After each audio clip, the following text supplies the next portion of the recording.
النبي صلى الله عليه وسلم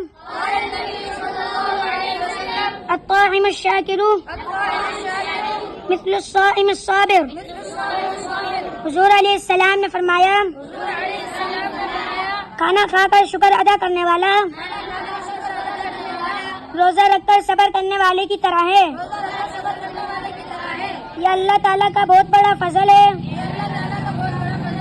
کہ کھانا کھانے کے بعد صرف شکر ادا کرنے پر روزہ رکھ کر صبر کرنے والے کے برابر ثواب عطا فرمایا.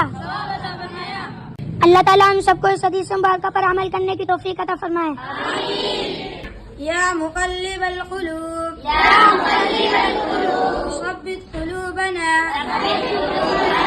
على دينك آمين یا رب العالمین.